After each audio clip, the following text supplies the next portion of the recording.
And now, here's that guy whose balls you saw on the internet, PROF.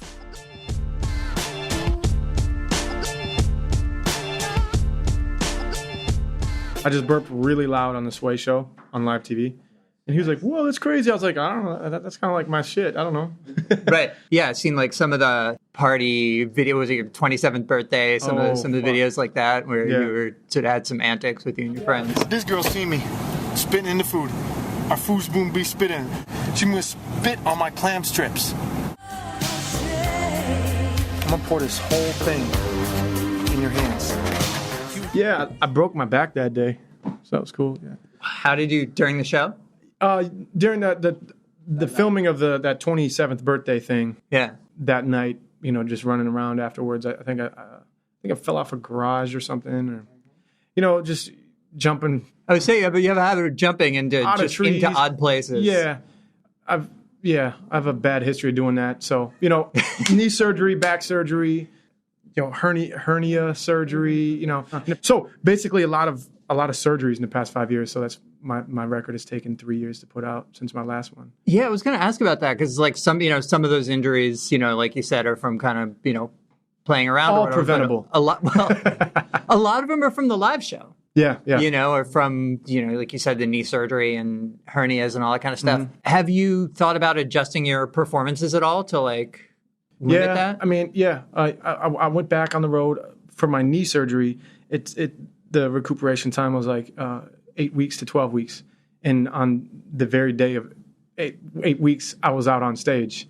And I blew my back out again because my back was they were both kind of happening a little bit at the same time. Right. So, then after that, we were like, man, we can't be having this happen. Like, you got to get good. A lot of people have, like, money, time invested. And, if I kept doing that, it's hard to start a career when you're always in the hospital. Sure. So have you cut down on the stage diving?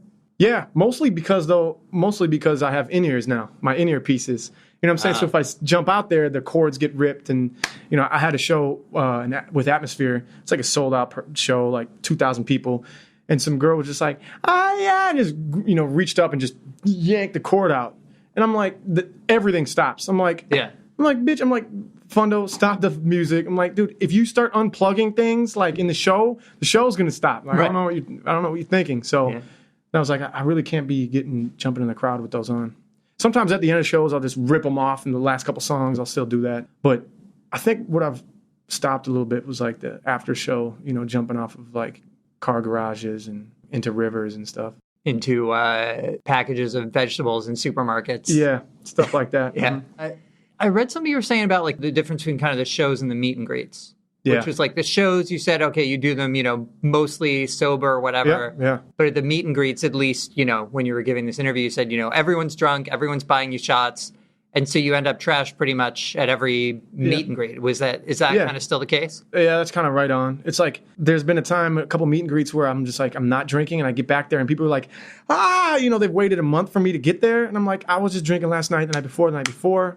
So, and they're like smiling and I'm like trying to smile, but I'm like, I'm just not on your level. And they're like, well, what's wrong with you? And they're looking at me. I'm like, well, you can't fake it on your face and you're just drowning. You know what I mean? Yeah. So I get that feeling. I'm like, these people some of them are so annoying. Like they'll reach their hand around you with the beer and like spill on you and shit. And I'm like, I don't know how I'm not going to punch someone in the face. So like, it's still hard for me to go out there, not, usually I'll go back stage and take a couple shots, take deep breaths, take a couple shots and get back out there and start talking to people. Yeah. I mean, you hit on this dynamic I've noticed in touring musicians a lot, which is, it's your job, but for the people you're seeing every single night, like you said, it's something they're looking forward to for a month or two, or since the last time you're in town, maybe they have the next day off work. It's like a party for them. Or they traveled, you know what I mean? Or they've traveled 14 hours. Like some people drive stupid amounts of time and money and they invest so much shit into it. It's like, that's ridiculous to me. You know what I mean? I still feel humbled from that. And I want to give people the experience that they're looking for.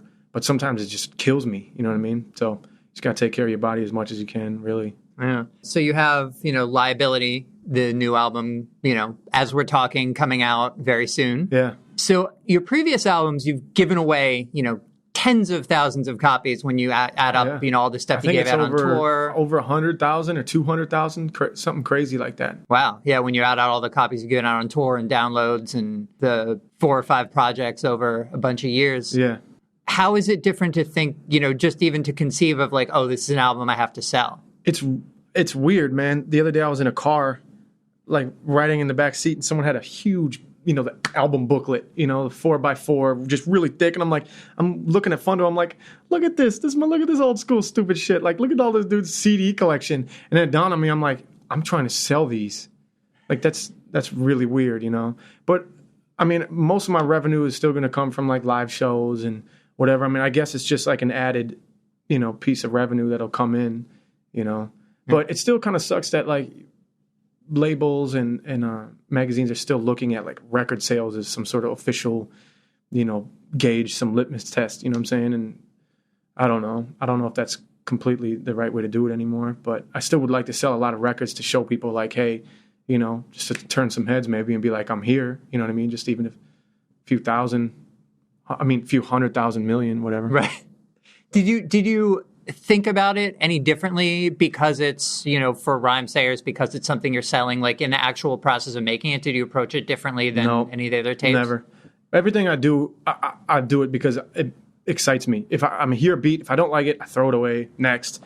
If I'm writing to it, if I don't like it, I throw it away. Like I never make a song being like, what would this target market think of this in this industry over on this side? And, that's way too much. My soul would die. And I mean, if everybody knew exactly what to make, everybody would be a superstar. Sure, everyone would have a giant everybody would hit. have the fucking the formula to it. So I might as well just make stuff I like that's just for me, Yeah. So I wanted to jump back for a second to kind of the beginnings of you performing in Minneapolis. I've heard you talk about a place called the Dinky Towner that was kind of the center of the whole scene. What was so special about that place? You've done some research. I think it's kind of like it wasn't really lots of famous things going on. Like nothing really crazy blew up out of it. Like, in New York, you got a couple select venues here and there, and then it's just world famous because this person came out of that. That was happening at the Dinky Towner, you know what I mean? But it was smaller level, it was DIY, but people were getting together. That was the spot.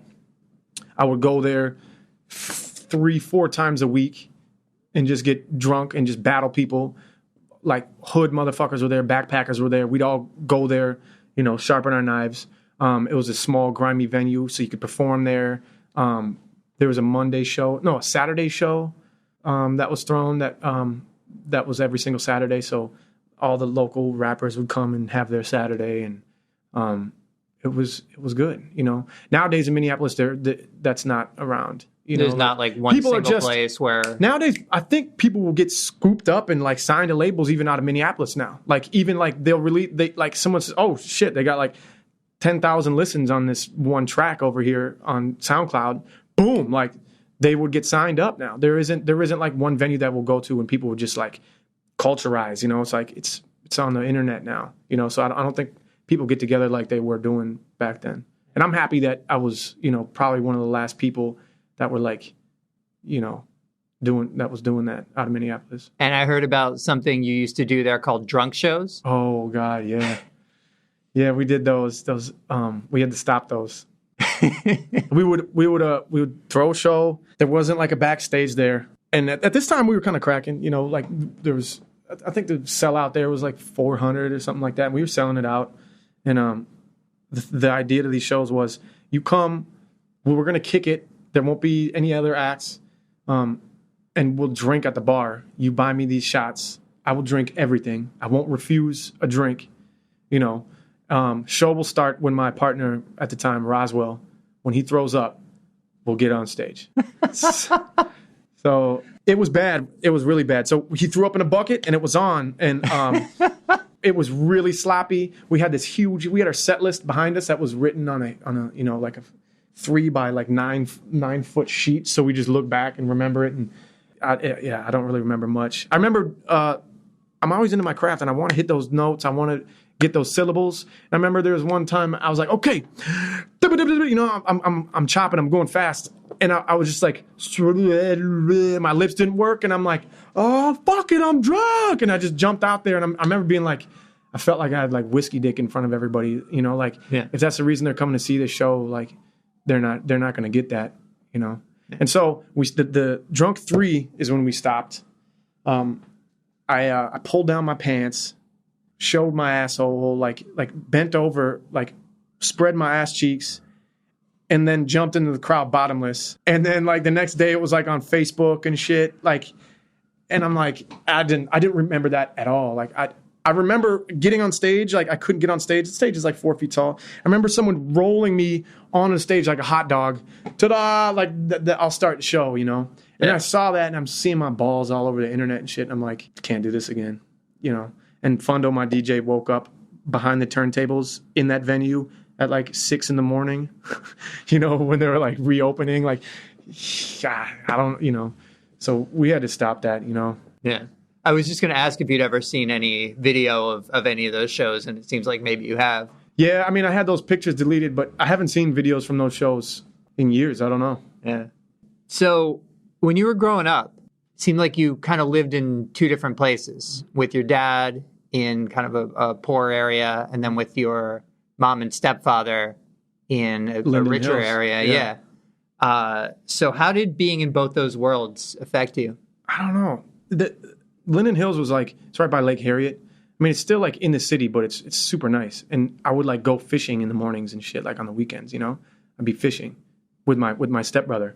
And I mean, Powderhorn, that's like who I am, you know what I mean? Like, I didn't make it out to Linden Hills when my mom moved in with my stepdad out there until I was like, I don't know, 13 or something like that. So kind of your formative years were... Yeah, I mean, you know, the house is still there, you know what I'm saying? The family house is still there. And so that's what I always like repped. There wasn't any moving there. That's like definitely what shaped me. But out there was like, nature, like gave me a sense of like, I wake up early and like go fishing out there. And then I think that's where I like going out and like canoeing and shit, you know?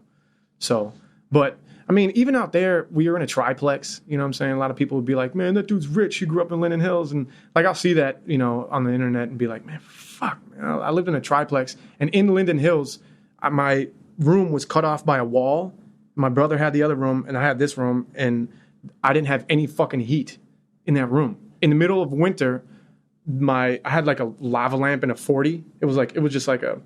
You know, I made it myself from like oil and water, and you just tip it over. And it like busted and froze all over my fucking bed because it was like below 30 degrees in my room. You know, so I'm like, you know, it is what it is. But yeah, it was a totally different dichotomy for sure. Mm-hmm. And your father, you know, you've rapped a lot about him in your songs and some of his issues. For people who might not have heard those tunes, might not be familiar with your music, can you tell us a little bit about what he was like? Oh man, that's such a crazy question. He was crazy, braggadocious.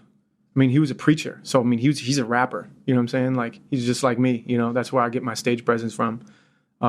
He was like the craziest, most fun dude. Like we'd be going to the grocery store in his car, and it was just a junker car, and he'd say this thing, he'd be like, "Agadi, agadi, agadi, agadi," and just step on the gas, and there'd be a woman holding her groceries, and he'd be going like as fast as he could, like 40, 50 miles an hour directly at her, and then go, skirt, and then go the other way, and I'd just be clapping and laughing like, yeah, you know, as a kid. And, you know, like, that's him. And then we went to McDonald's, and he saw some dudes throwing garbage out the window as they left. And he was like, those fucking assholes, you know? He was like, go inside. I went inside with my stepmom and my family. And then I look out, you know, and I see his jacket, his red reflective Gophers jacket, like bouncing around. And he's like fighting 6 or 7 dudes at the same time. And he like seriously lumped up, came in all fucked up, you know? Like he would flip, like he was bipolar. And he was weird in and out of these medications and shit, you know? So he was the most fun. There was a time where I was laughing with him, and my stepmom was sleeping because she was a nurse, and he was making jokes. But then he was like, yo, be quiet. You know, she's sleeping. And then we were just laughing again, and he was having a bunch of fun. And I said, hey, Dad, be quiet. She's sleeping. And he was just laughing. Boom. He snapped, grabbed me by my neck, beat the shit out of me, punched me, dragged me down out to the porch, and threw me down the stairs outside. you know? So that's Neil Anderson. And yeah, he's not around right now. Sure. Yeah. He ended up dying on a stationary bike at the YMCA of a heart attack. Wow. Yeah. It's crazy. It's intense. Yeah. I got some really weird, crazy stories. Yeah. I mean, you have, you mentioned in multiple songs about how he burned down his own house. I want to talk to him. A murderer, kingpin, arson. I want to hear him soft-spoken. Something that I'll never have is something that I want the most. If I can't pedal, I'll coast. Birds, congratulations. Yeah. That was probably what shaped, my life. That was like a big pillar, like I had to make a couple decisions after that. At that time, I was, I think, 14 or 15 years old. His arguments were crazy, He was like I said, the most fun person. But then sometimes, like, I was figuring out, like, growing up and into a young man, I was like, I'm pretty sure this is not right. It's pretty fucked up. And so we had a big ass fight, and I stood up for myself, like, for real, in the living room. My stepmom was watching it all, and it was super intense. And then I left, and then just to cool off steam. And then I'm like, all right, I'm coming back just like an hour or two later, and I'm calling the house. And it's just a busy signal. So I'm like, whatever. And I have my friend's mom drop me off. Anna Woodling's mom dropped me off. Or maybe her dad. This is crazy. I'm getting into depth. And then I'm like, he's dropped me out there because this is before cell phones and shit, And there's police all up and down the block, fire trucks all up and down the block. And I'm just like, that was kind of normal. So I'm like, just drop me off here. Like, I want to see what's going on. So I'm like running, trying to see like a murder or something. And the closer I get to it, there's smoke everywhere. There's a lot more fire trucks I'm figuring out. Then all of a sudden, like, I'm the first one back at this house, and everybody else was gone. You know what I mean, at the time. So I'm riding up there, like, there's flames coming out of this fucking thing, like out of the basement and shit where he started it, and there's just huge firemen running back and forth, and it's like it's in a fucking movie. I'm sitting there in the front yard. Like, I'm kind of like trying to get someone's attention, and they're not paying attention to me. And I'm in the front yard, like, probably way too close through the lines and everything. I'm like screaming on my knees just like it's in a movie. Like, what the fuck is going on? I'm like shaking and shit. And they're like, someone was probably like, you got to go over here. And I didn't really lose it. I was still like held together a little bit. And then my older sister came. Oh, when she came back, she was like, her fucking curdling fucking cry to me when she hugged me. She was shaking, and she was like, I think she said something like, fucking dad did this or something, like, I can't believe it. And I'm like, I didn't really want to go way into it like that. I was just like still kind of numb, like the house is on fire, and she was just screaming, shaking. I felt her body moving, and I was like, fuck, yeah, this is bad, And we had like animals in there and shit that died, but no one died. Everybody was out of the house. Wow. Did he ever explain why he did it? Man, that's this is like a therapy session, but that's like the fucking, the hardest thing in my life to come to is right when I was starting to like grow up and be a man in my 20s and shit. He died before I really wanted to be like, grab him by his shoulders and sit him down and be like, all right, I'm grown now. I'm not going to take any shit. Let's have a real conversation about this. And he died before that, So that all that hectic part of my life is unresolved, And you wrote the song about it, Myself, you wrote after his passing? Now, Papa and the devil sitting in the basement. ARSONING. Young son headed back to the household, running down the block, 8 fire trucks deep. Fell to my knees and I screamed in the front yard. Firemen running around like no one's in charge. Sort of like when it rains, it pours. See the flames burst out of the door. I believe. Mm-hmm. Yep. So that song is like super intense. And I wrote that song, man, it was just super private. And I just cried over it, and it was just for me. And then I showed some of my homies that, and they're like, oh my God. They're like, it just hurt them too. And they're like, you gotta put this out. So I was like, fine, I'll fucking put it out, but I'm never performing it live. And then I performed it live and fucking started crying, it's a small show, and everybody else was fucking crying. They were like, and then it was like, we were connected forever. And so now I fucking perform that song almost every time. Oh. So it's like, yeah, when I do this live show, it's like I go way up and way down. It's like I have to relive that shit, every night. Yeah. I remember talking to an actor about that. It was a guy who was in a play, a musical, where what shapes his character is that his brother gets killed very early in the play. Mm-hmm. And he said, well, it's great to be in this play, but I have to actually feel that my brother dies every single night and, twice on Sundays or whatever. And it was a way I'd never thought about acting. And it seems like you feel that way about performing that song. If you really, in every single song, I'm putting myself in that song. That's why I love, performing live. The party songs, I'm really feeling good. And the blues songs, I'm really feeling soulful, and it's a release. But these other fucking crazy downer songs, like I'm really fucking right there. Like, and I would say 90% of the time, like I still perform myself. I still have goosebumps on my arms. Like you could see my goosebumps on stage, and I could probably fucking cry every time I perform that track.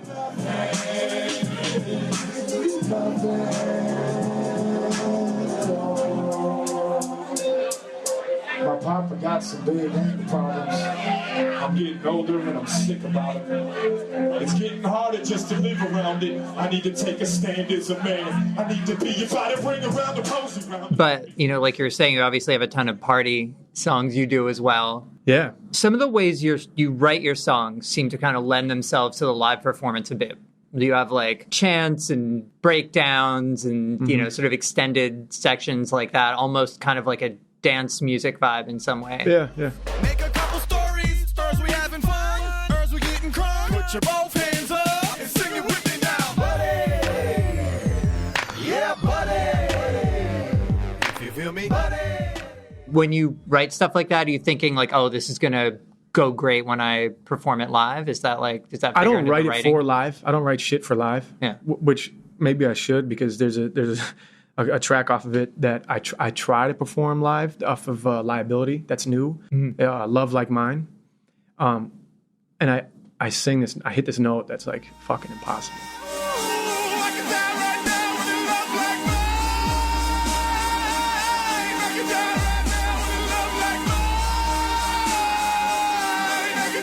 So I'm like, man, maybe I should think about that. Because I always want to stretch my limits and my boundaries and and what I'm capable of every record. And this last record, there's a couple notes in Love Like Mine, a track that is one of my favorites off of it. If I perform it, it has to be the very first song, because otherwise my vocal cords just can't fucking hit it. I can't get it. But as far as those party joints, like I'm not thinking about it live. Like I'm thinking, some of those chants and shit. Like I was at a show in the Claremont Lounge in Atlanta, where it's a strip club with a bunch of old women run it, and they like push you in the face and like, rub their vagina on you and like smoke and shit, and like a bunch of like they're doing cocaine in the bathroom and shit. It's like my favorite place.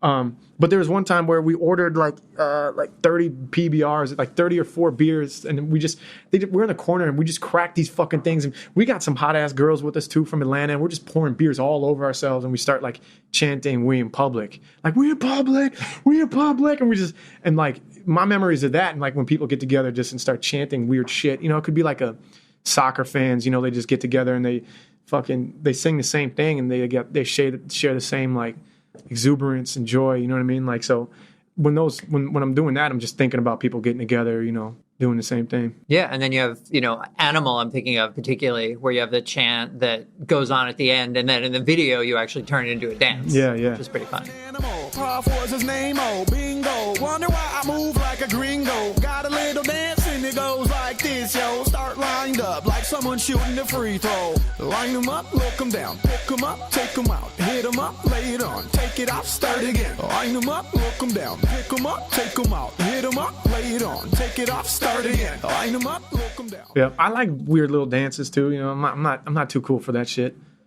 I like it. So one of the things I wanted to ask was like getting into the Rhymesayers thing. You've known those guys for a while now. Yeah. This is your first record with them, but you been on part of their tours for a very long time. How did you first cross paths with them? I don't even remember, dude. Yeah. It's like I don't remember like meeting most of these dudes. Like, I mean, I know I met probably the Dinky Towner, really. Like over a decade ago, maybe met Ant. I don't remember meeting Slug. I don't know. Just like they're just here now. I don't remember a time when I met any of them. Yeah. And then you were part of their Welcome to Minnesota tour. Was it like 4 or 5 years ago? Yeah, First one? that was big for me. That helped me kind of like blow up in Minnesota. I was already kind of really bubbling, radiating out of the cities, so like the suburbs and Duluth and like these weird small cities that New York don't give a fuck about. But I was starting to bubble up over there. And so to get in front of like bigger crowds with Atmosphere and to Smash too was like a big like solidifying shit. Yeah. Now that you're kind of part of the label officially, how do you think you fit with kind of the rest of the artists on the roster? I don't think I fit. So that's cool. How do you mean? I mean, I can imagine what I mean, like, I'm curious to hear. Some of my fans were fucking angry that I did the sign with them, and a lot of their fans were angry that I signed with them. It's like, I think like if you were to categorize each camp and kind of like stereotype each one, Rhymesayers would be like the backpacking, true school, nerdy. I would be like the fucking douchebag, scumbag America, fucking, kind of pop music asshole. So I was already kind of set on not signing the Rhymesayers and, continuing to do our own thing with Stop House and Mike and Dylan. But then I started talking to Sadiq, and I guess they're like a true label. They just want the artists to do what the artists want to do, and that's just who they had at that time, and that's what they wanted to say at that time. Like, right. So Sadiq was like, man, I want you to do whatever the fuck you want. And every little piece of content I come to these meetings with, I'm like, yo, the titties are out in this video. Like, what do you think of this? And Sadiq's like, that's it? Come on, man. Like, I thought you'd like, bring it. I'm like, what? Fuck, all right, So like the very first single that we released, I was like, okay, like put out the reply, like put out is the title of it. And it was just fucking awful. Like, it was like, fuck you, suck my dick, I'm the greatest. Like, with your baby mama, motherfucking cute daughter. Don't make me bring the toys out. Motherfuckers know I get intense like Boy Scouts. I'm the greatest. Don't front, I'm the greatest. I'm the greatest. Bitch, please, I'm the greatest. I'm the greatest. Fuck you, I'm the greatest. I'm the greatest. Suck my dick, I'm the greatest. Really, like, just to test, like, if you really want to do this, like, how much of a rope can I have over here? Yeah. And he was like, do whatever the fuck you want. So, like, in a true sense of the word, like, they're a real label that just wants the artists to do whatever they want and just flourish and grow. And, I'm just really have a lane that just hasn't been filled up to that point yet at Rhymesayers. Yeah. And you have the new single and video Ghost with Tech Nine. Yep. Come to think about it, I'm a ghost. Some people believe in Bibles. Some believe in something that their eyes don't know. So I'm about to tell you how the cycle go, okay? I've been swimming uphill for a decade plus. By the time I'm done, I'll be one of the best they was. It's like the country walking over 1 billion barrels of oil and they ain't even find me because of the mud. Find out, PROF is a ghost. And, the video just looks like... I was curious about the filming of that because it looked like you guys are having so much fun. For people who haven't seen it, you two play hitmen in the video with a guy, disguise of, very, very thinly disguised, like, business to, hide painter suits roots. to, like, hardware dudes, repairmen and stuff. Right. It looked like you were having a lot of fun. Yeah. I was surprised with how much fun Tech was having. So we were in there, and he was like, man, this is like a movie, like, he's just used to, he was like, I just get up there and spit, like, he's like, now we're, like, having this plot move through this house to assassinate this character, So we got Mac Lethal, the pancake rapper. Yellow, cheese, eggs, white, pancake back. Put a little bit up on the skillet when it starts to bubble, flip it over with your spatula. Yeah, that shit look like my breakfast. I gotta remember to flip the motherfucker over after cooking it for 30 seconds. Ladies love me. Yeah. We got him being killed in Kansas City by Tech Nine making pancakes, which is like Kansas City history, So that was fun. That's amazing. And, generally, as far as popularity goes, I feel like you're in an interesting spot because you've sold out basically every show, every venue in Minneapolis that you possibly could. First Avenue, like a couple thousand seaters in Minneapolis and the surrounding areas, and even kind of like 5 or 6 states in that region. And then there's some national profile on the coast, but it's not nearly as big. Completely, man. Like, I don't know of any other artist right now that's like, I've sold out to Caboose Outdoors, which is 4,000 people. You know what I'm saying? So that, headlining that, and then, you put me in a show in Philadelphia, I'm not really quite sure what'll happen, So, we're hoping coming out here to New York and, doing stuff like this with you and, Sway in the Morning, and just trying to get these blogs on track. Like, we know for sure that the people will come to these cities and these shows after I hit them up a couple times. Like, it doesn't fail, so we're just trying to spread that to other cities, and then, what I'm saying, trying to, in this record, I'm really just trying to get, like, nationally recognized. Yeah. Is my goal. And, looking at your catalog, something kind of struck me, which is like, there's not a lot of references to other rappers, to other songs, interpolations or quotes or things that, some artists will do a ton of. Mm-hmm. There's almost none of that. And the little bit of that there is, probably about 80% of it is Jay-Z. But if ever I write, I need the space to say whatever I like. Now, just like whenever I write, I need the space to say whatever I like, right? Hey, okay, I'm reloading. Yeah. So I guess I kind of wanted to ask about both those things. Why isn't there a ton of that? And then why Jay? I don't know. I guess it's all subconscious. When I'm writing something, I don't think like, all right, to this song, do I want to mention somebody or like to have a throwback over here or there? Yeah. It's like, I would say it's probably because Jay's in my top 5, I don't even know what the fuck my top 5 is, but I know Jay's there, M is there, and I'm there 3 times. So, I think Jay-Z really, I think M can make a run at him, but I think Jay-Z, like, over time, being able to evolve and stay cool and shit, like, I think he's the greatest, man. So, and as far as press, you've gotten a lot of critical love, a lot of critical attention, but also I saw a couple of really nasty reviews. There's one. There's one dude who's like 120.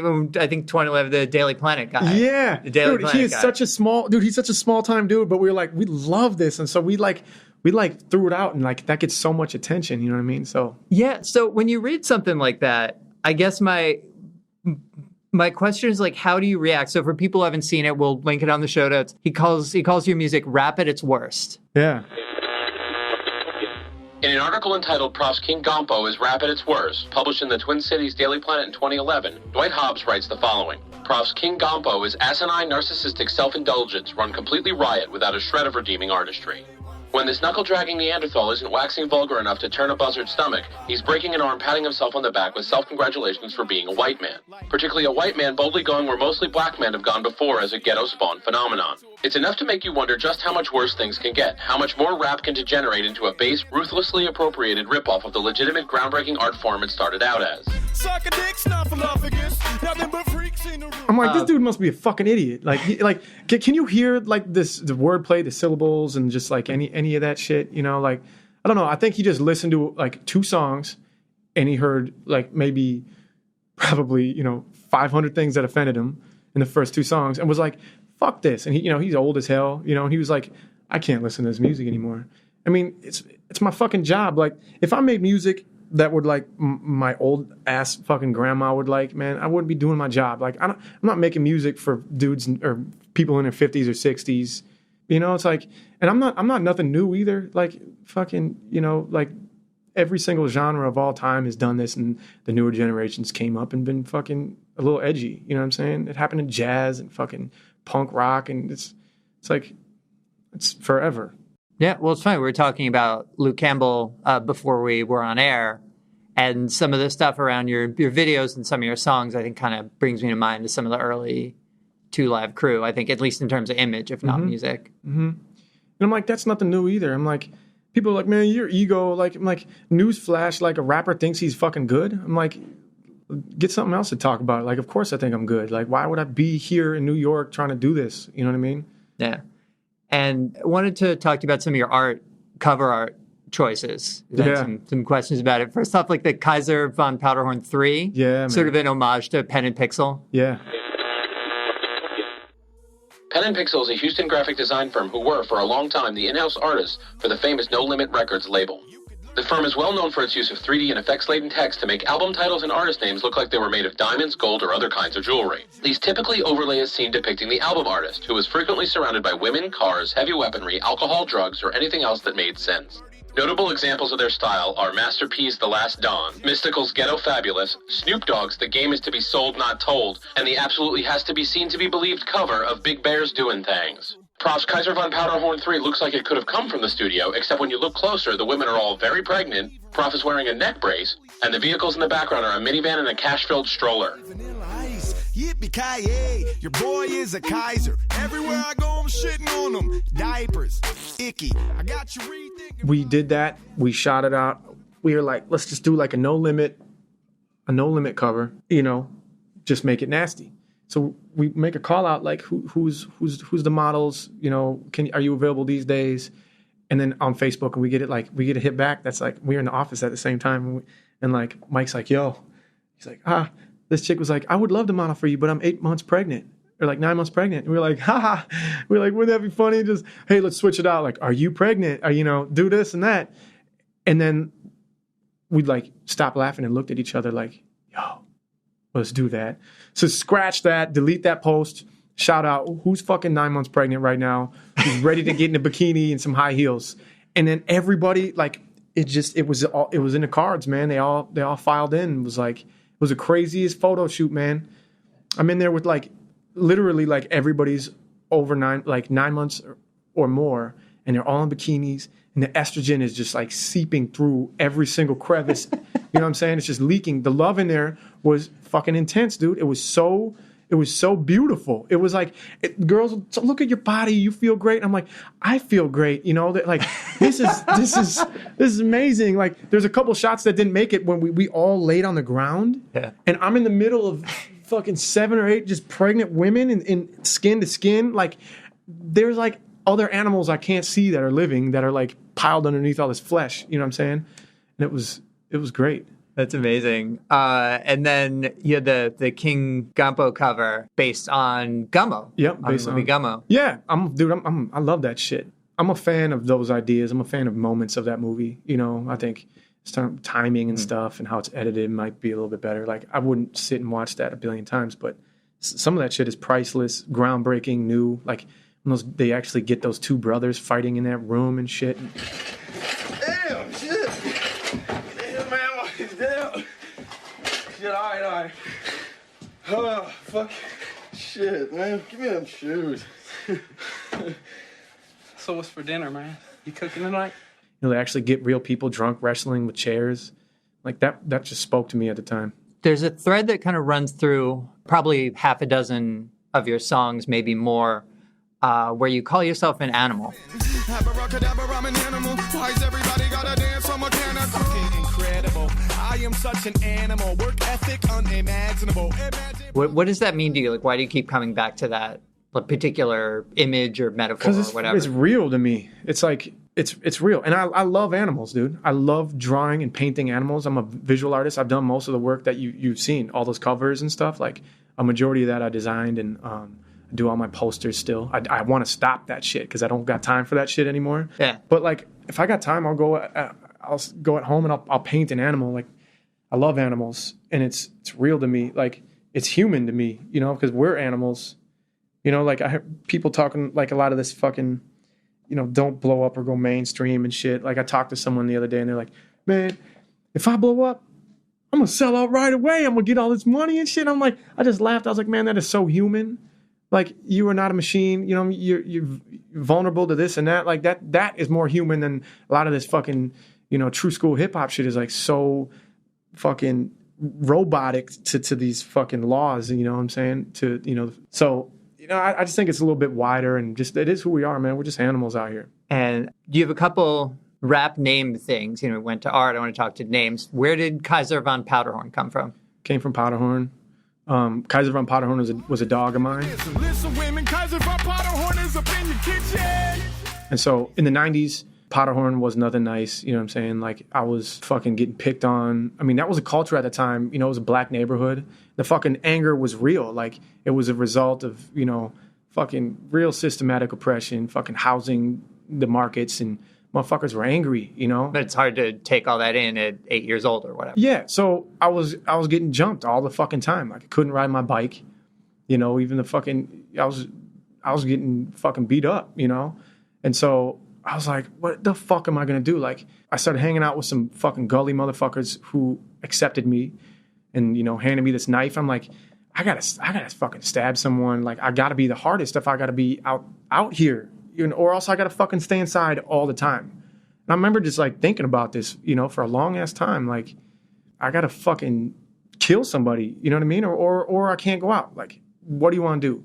And then at this time, we got a big ass dog, a big ass German Shepherd, and the family named it Kaiser von Powderhorn because Powderhorn is, I guess, some German name or something from back in the day. I don't know. And so we named him King of Powderhorn, Kaiser von Powderhorn. He was fucking huge.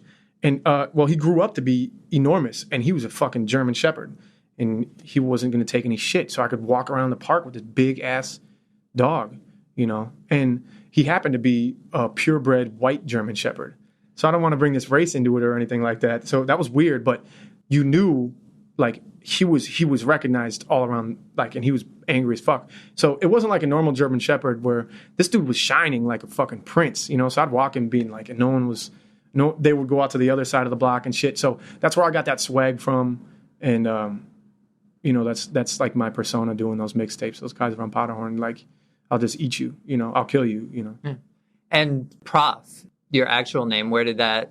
That came from basketball, a basketball name. A friend of mine, we played all the time, and it was short for prophecy. So, you prophecy, and then you just call me Prof.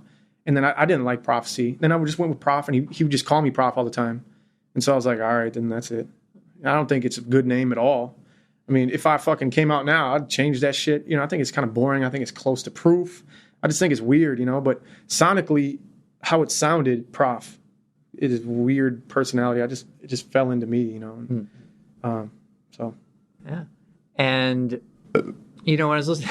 There it is for you. Nice. There we go. Live on mic. So Karma is a song of yours I really liked. For people who haven't heard it, the narrator of the song kind of uses, if I'm reading it right, like the violence that was done to him as an excuse for doing violence onto other people. I'm feeling like shit from my daddy, so tomorrow I'ma fuck with that fat bitch Cassie. She'll cry in front of the mirror when she gets home, have herself a daughter and make sure she gets pissed on. Similar to why my papa got his wrist blown, found him up north in the tub with the kids gone. Ties into, I think, some of the stuff you were talking about your childhood. When you wrote that, did you envision the narrator as like someone the listener is supposed to like question or honestly, think about? I just wrote the narrator as me. Huh. It's like people justify doing horrible things to people because it was fucking done to me. Someone grows up under an alcoholic dad, they'll probably be alcoholic. They'll probably be a piece of shit. So it was just written as me, I guess, and me justifying the bad things I've done. I mean, I used to pick on a fat girl named Cassie for real on the bus stop, and I feel like shit about that, and like she'll probably pick on her fucking children because of that. I picked on her because my fucking dad tried to we found him in a bathtub in Duluth fucking with his wrist split, like, so it's just karma just falling through. It's perpetuation of violence in these communities, you know what I mean? And Motor is another song that stuck out to me. That's, about your inability to trust people, your desire to escape from situations where it looks like people, may want to be around you or care about you. But every once in a while, a woman touch me, turn me into child. I could fall asleep for now. When it's morning time, I leave her drowned. I let her piece it out. Reasons why I'm piecing out, to each his own. I can't relax, I can't sit still. I can't stay in one spot, I'm not a pinwheel. Now, what inspired you to write that song? Was there like a particular incident where you're like, wow, these are my patterns, I've got to get this out? Yeah, fucking hangovers. I mean, in Minneapolis, like, I'm like, if I was as famous as I was in Minneapolis everywhere, I'd be fucking world famous. Like, so in Minneapolis, it's like, I'm starting to see repercussions I didn't know was going to happen. Every single place I go, every single time, someone's looking at me and, judging me, what I'm driving, what I'm wearing, what I'm eating in line at the grocery store. Like, I went on vacation way the fuck out up north, 6 hours away, almost in Canada.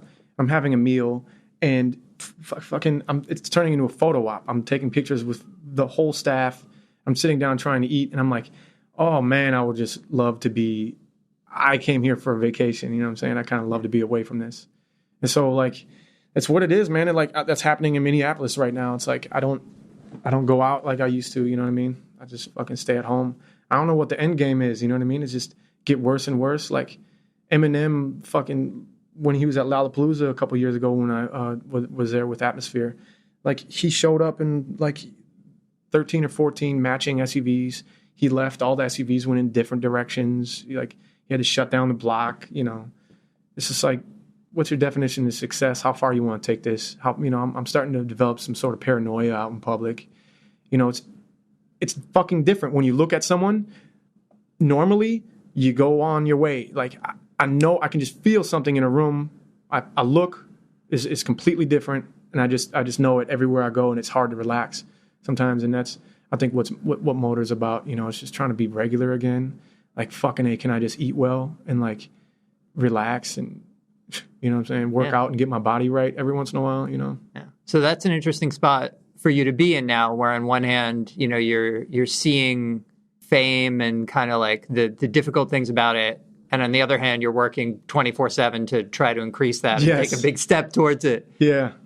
Yeah. Completely. So, you know, before out here, famous people be like, oh, you know, and they paparazzi and shit. I'm like, fucking cry me a river. Like, fuck that. But like now I know like that, just that fucking intensity, that energy is like really ugly, you know?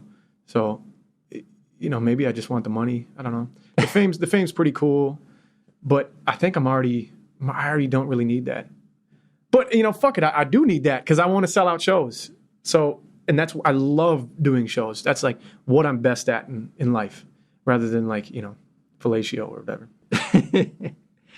So when you have people do guest verses on your records, it's often, you know, people might look at it's kind of unusual. You had Brother Ali and Riff Raff on the same album.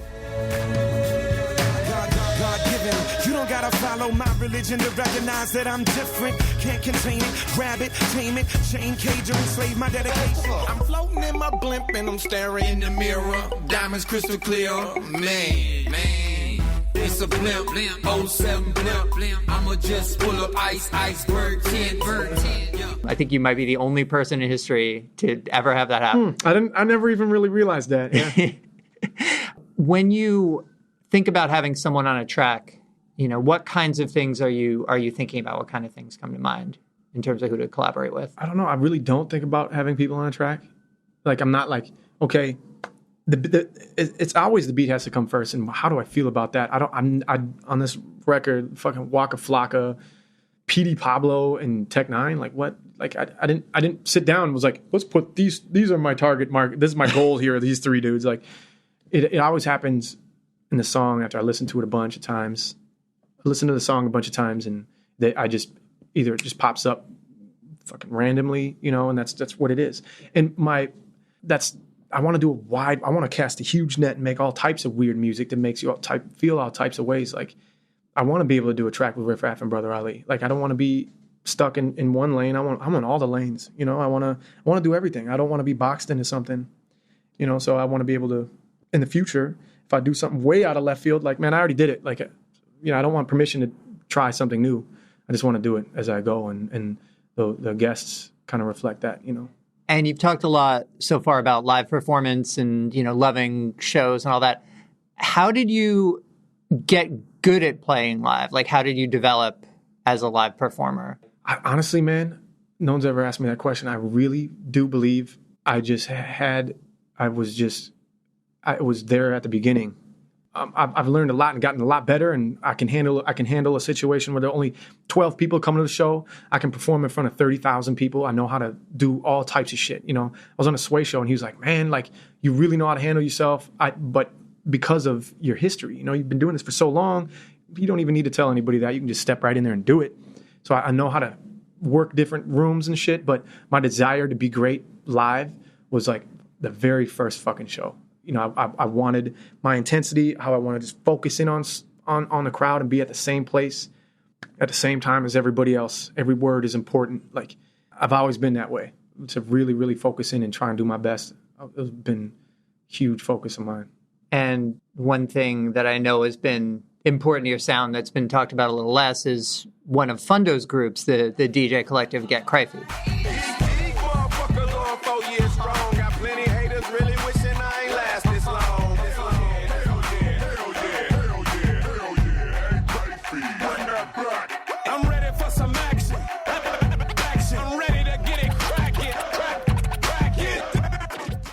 Yeah. That was I would say parallel with my movement coming up. Like it was I don't know. I want to say anti-Rhymesayers, but it was like party. You know, and Rhymesayers was doing. I mean, they were fucking partying. You know what I'm saying? But they weren't making music about partying as much. And we were out there partying and making music about partying for partiers. Yeah. And we were both doing it together, you know. And so I was coming up. Get Crifey was throwing these shows. I would go in there and host and just get drunk and throw water and beer on everybody, and it was a good time. So, and my music fit with that. They could play my music in there. You know, I could go and host and tell my fans to come, and they'd like it too. And I saw a promo you did for Liability, a promo video, and you tweeted that it actually got you in trouble with the cops. What do we got on this robbery business? Got a male still inside 2411 Hennepin. Keep the air clear. No weapons seen at this time. You're nodding like that's true. I thought that might have been a joke. No. I was talking to Sadiq, one of the CEOs of Rhymesayers. I was talking to Sadiq, and he was like, what? That was real? That audio that we picked up? We paid $15 or something. Sky did, or paid money you can get that audio. So I'm running in and out of there, acting with this face mask, and we're doing a promo for all the things you get with like the deluxe pack of my record coming out. Yeah, and it's dope. It's like a criminal kit. You know, it's got like matches, arson, start a fire. You know, be just like my dad. It's got a fucking ski mask to go rob a place, rubber gloves, duffel bag, flask, right. all that shit, mag light. So we were like, let's make a video to show all this shit. And we're like, let's just rob the store. So I go in there, and I don't have a gun or anything, but I'm like pointing. I have a mask on. We're on Hennepin Avenue, which is one of the busiest streets in Minneapolis, and it's rush hour. Yeah. So I'm running in and out of there with a mask, like, dude, take again, And we weren't really thinking, I guess. And so the timing was pretty crazy. The timing, I was just about to run out again, and Jordan here goes like, wait, stop. I have another idea. Let's have, before we do this, go out here and have the camera behind the angle. And then right when he's saying, wait, like right afterwards, a chick runs down the stairs. She goes, stop, do not walk outside.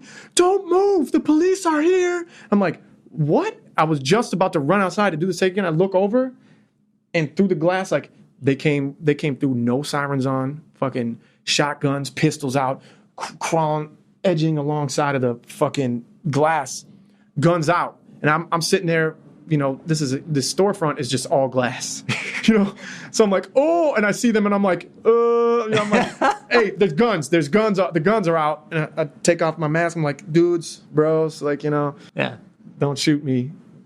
So that on that video promo, we edited in the real fucking audio of the police scanner that's on that video promo. That was really them talking and describing. That's really them talking about you and describing me as I broke in. Yeah.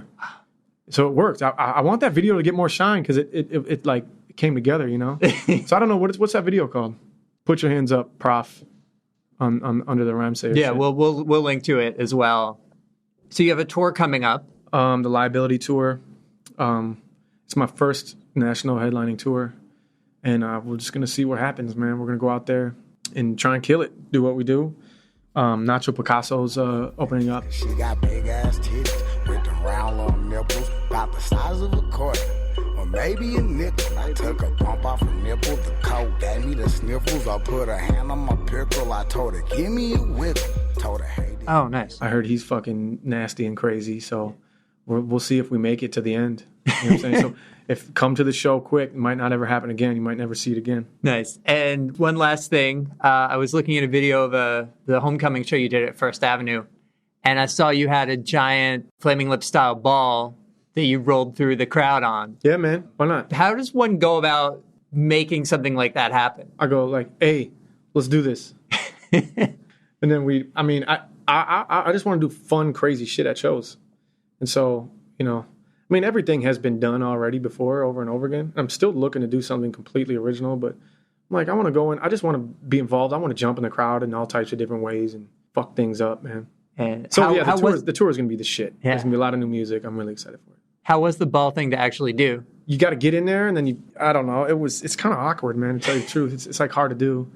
It takes like 45 seconds. So like as I'm getting in there and it's like inflating again, like, we're playing this music that's like building up. But we timed it out pretty well, and I jumped out there. Nice. I had knee surgery the next day or some shit. Amazing. Well, Prof, Liability should be out by the time you hear it on Cool. On Rhymesayers. Thanks for coming by. Grab the record, man. Thanks for having me.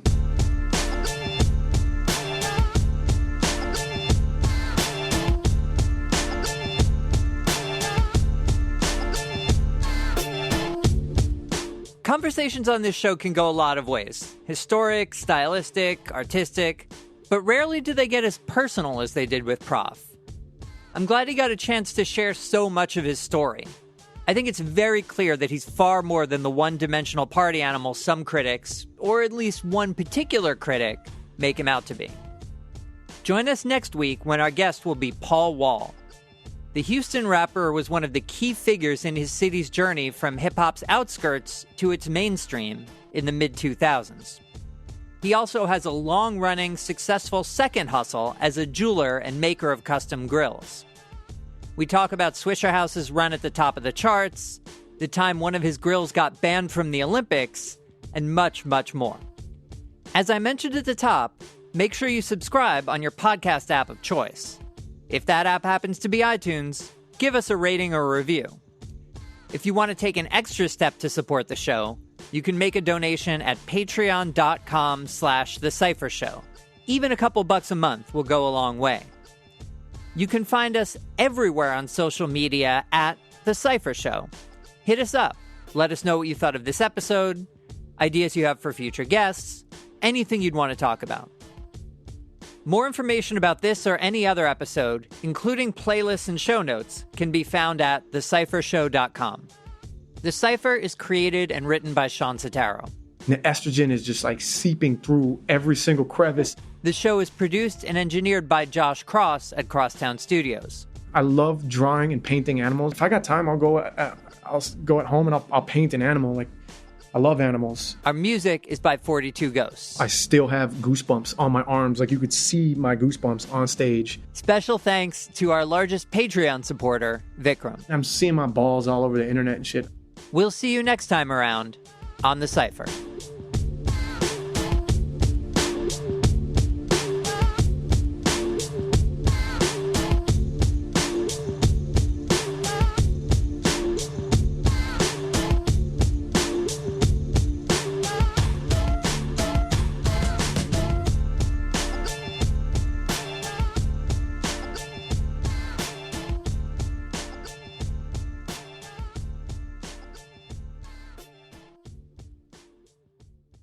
Felt like leaving a therapy session. Good.